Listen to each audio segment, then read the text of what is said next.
This is problem number 9 from the section 5X quiz. It says find the monthly house payment necessary to amortize the following loan. A loan of $50,000 at 7.11% for 3 years. Again, anytime we're doing problems involving finding a loan payment, it will always be the present value formula. So I went ahead and wrote it down in advance, save a little bit of time.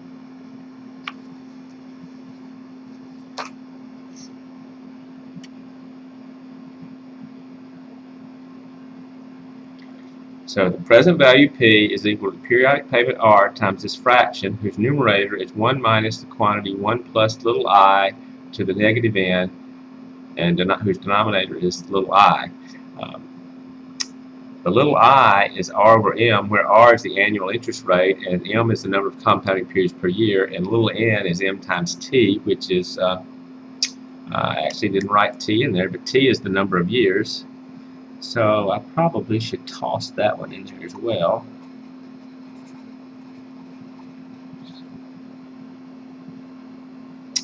So I've given the amount of the loan.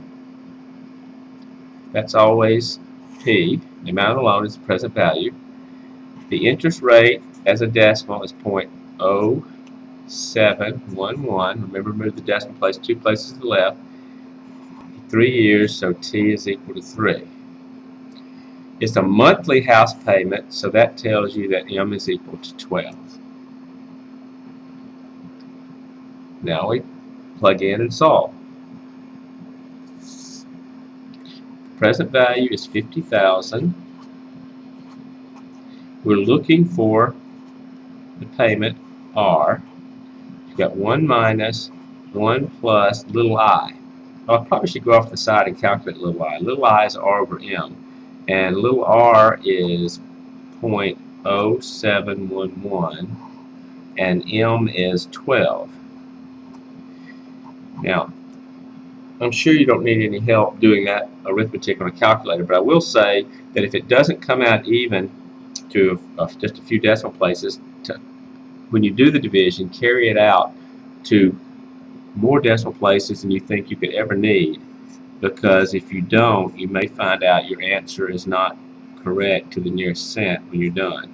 So when you do that, I'd say maybe carry it out that far, 0.005925 is I.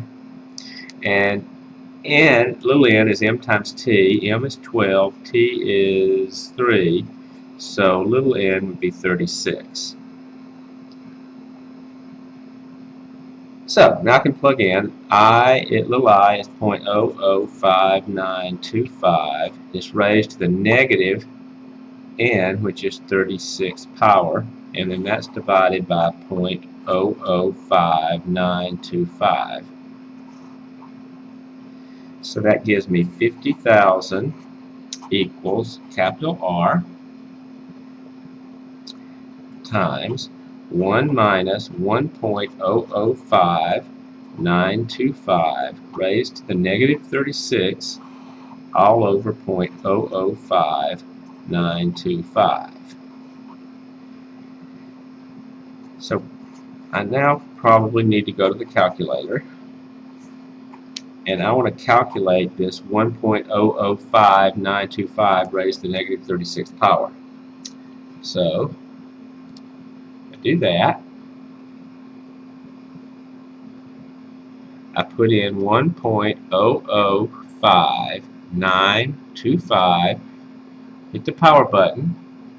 You can't put in the negative directly, so you have to put in the positive 36 and then hit the plus minus key. The plus minus key changes the sign and whatever for the display. Now it's a negative 36, so you can hit equal, and you will end up with 0.8084224. Now, as I've said before, you don't necessarily have to write these intermediate steps down. I'm primarily doing it, whoops, I guess you're not even seeing what I'm writing. I'm primarily doing it because I want you to be able to have more resources to check if you make an error yourself and you're trying to figure out where that error is. So I'm showing probably more than I need to. you could actually keep those numbers in the calculator, and you should, and not even write all this down. But continuing, I get 50,000 equals R times, okay, here we go again. I've got that 0.808 in there. It needs to be negative. Now I'm using the fact that subtracting is like adding the negative. So instead of storing that in memory, which you could with the shift and do MN up there, which is the shift of MR, that would store that in memory. You could store it and then say 1 minus and do MR and retrieve it. But instead, I'm going to use the fact that subtracting is the same as adding the opposite. So if I change that 0.808 to a negative 0.808 by clicking the plus minus key, then all I have to do is add. Remember that 1 is like a plus 1. I just need to add 1 and hit equal. And I can do that numerator without having to store anything or write something down and put it back in later.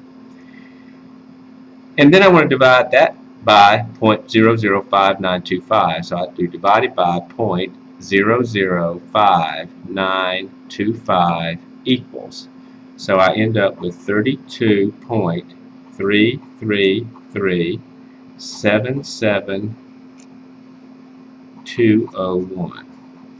I've said this a million times, but be sure to take more decimal places than you think you could possibly need. The larger this number is, the more decimal places you need to be accurate to the nearest cent. So now I want to divide both sides by this 32 number, and I'll have the value of R. So 50,000 over 32.33377,201 is what R is equal to. So if I do that division, I will have R. Again, I'm not one to use the memory key if I don't need it, and this is another case where I just don't think I need it. I really want 50,000 divided by the 32.33, but since I've got the 32.33 in there, what I'm going to do is divide upside down. So I'm going to divide by 50,000 equal, which I know is upside down. The way I can get away with that is that there's a key, a reciprocal key on this scientific calculator. It's the 1 over X button, and it's the shift key of the third key from the right, MR, and then the power button, and the shift of that third key over is the 1 over X key. So if I do shift 1 over X, that flips it upside down, which is the way I wanted it. I divided upside down so I could flip it to make it correct. So I end up with a monthly house payment of $1,546.37.